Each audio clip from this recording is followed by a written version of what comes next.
Like right now. Right now is a great time to be buying because we are coming off a bottom.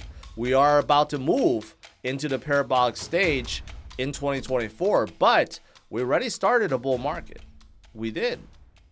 Starting from bottom, we started a new cycle. It's just not the parabolic cycle or parabolic part of the cycle, but we're gonna get there. We're gonna get there, right? Anyways, I ran enough about Bitcoin, about debt, inflation, the Fed, right? It never goes away, and it's all going to be crashing one day. Maybe not today, maybe not tomorrow, but we know, we could do the math. When you have so much debt accruing every single day and so much interest you need to pay every single day, it's just unsustainable, right? Just like our personal finances. If you're buried with debt, with credit card payments and car payments and mortgage payments, right? It eventually crushes you until you find a way to get out of it, right? To attain financial freedom. Vechain, they are launching their new self-custody wallet called vWorld, okay? And it supports VIP 180 tokens, currency conversion, fee delegation. That's pretty good. That's pretty good. So good for Vechain. Obviously, Vechain also recently got added on Coinbase, which is fantastic. And they have 10,000 devs that complete a 60-day Vechain challenge. That's great. So right now, Vechain is still looking to grow, trying to expand to the West, trying to grow their dApp ecosystem and everything else, right? I don't know about Pokemon and whether it's good, but my kids are addicted to it. Now you have this new project that allows you to open up digital NFT packs on Polygon, right? And you get to own like a graded card already. So basically they're taking what exists and then they like package it up into an NFT pack that you could open up. So it's kind of an interesting concept called Courtyard, right? But a lot of commotion because Pokemon, you know, so hot, and sports card. You know, the thing is Pokemon and sports cards have come down quite a lot. But, you know, a lot of people still love them, still collect them, right? It's a unique concept. And of course, it's on Polygon, and Polygon's active users are growing. Sales is number 2, only behind Ethereum, right? So Polygon still in a very good spot. Not that this is good news. It's not, but we finally found out why in 2021 there was an 87% drop with Bitcoin. All of a sudden, no one knows why. Now we know because of this guy, FTX Alameda. Someone in a firm was trying to sell off some Bitcoin, mistyped a 0, and sold Bitcoin pennies on the dollar and lost millions upon millions upon millions due to fat fingering a sell order.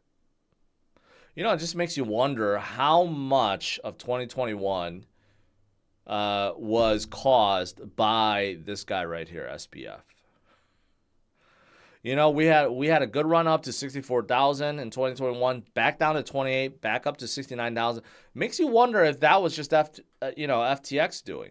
If FTX didn't do that, maybe we would have never fallen back to 28, and then we could have just kept on going to 100 plus, right? Like, who knows what was really happening behind the scenes of FTX? But I think after the court case starts running in October, I think we're going to hear a lot more of that. You know, a lot of the shenanigans that they were doing behind the scenes. CZ says, SEC, you could go F yourself. Basically, Binance at US, all wants the SEC case dropped because they feel like SEC has no bearing, right? Basically, they went after all three because they said they were selling illegal security tokens. But, you know, ever since SEC lost the XRP case, basically they can't just declare everything a security. So if that's the case, right, exchanges that are being sued like Coinbase and Binance, they should just automatically win, because there's no true definition of what's a security and what's not. That's always been the case. But Gary, of course, thinks otherwise and just suing left and right. A lot of you guys do like Chainlink. There's something interesting going on. There's a whole bunch of people that are removing Chainlink off of Binance. So far, about 31.58 million, okay, has been removed off of Binance.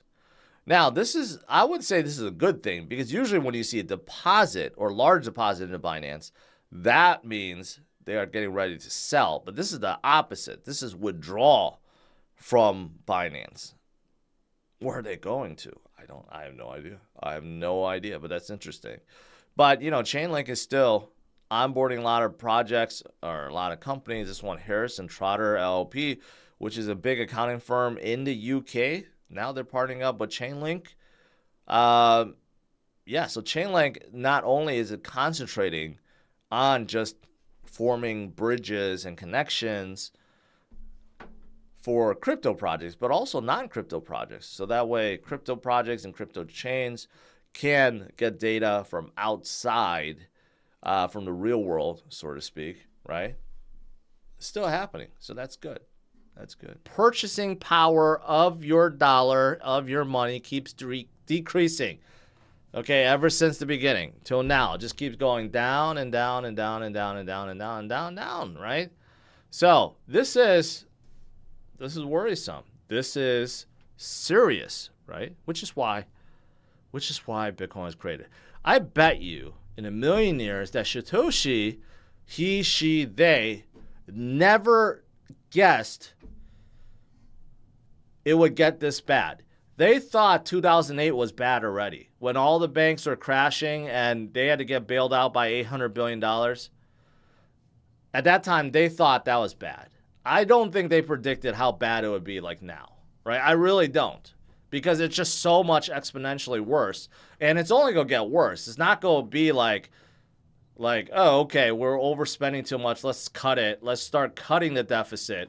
That'll never happen in our lifetime. The deficit will keep on going up until one day it collapses the whole thing, right? That's why we have Bitcoin. That's why Satoshi created Bitcoin, and that's why we need to opt out. We need to opt out of the current financial system and opt into Bitcoin, right? Because Bitcoin does not inflate like dollars, like fiat. It is programmed by code, can't be changed, no monetary policy. Tightening can be applied. You can't just inflate more out of thin air. No country, no federal central bank, no entity controls Bitcoin. That's why it is better in every single way. And you can't stop it either. The network keeps on growing. You can't shut it down. This is why we need to be in Bitcoin. And all the volatility, short-term volatility, means nothing. Really means nothing, because we already know this is the best thing that we have.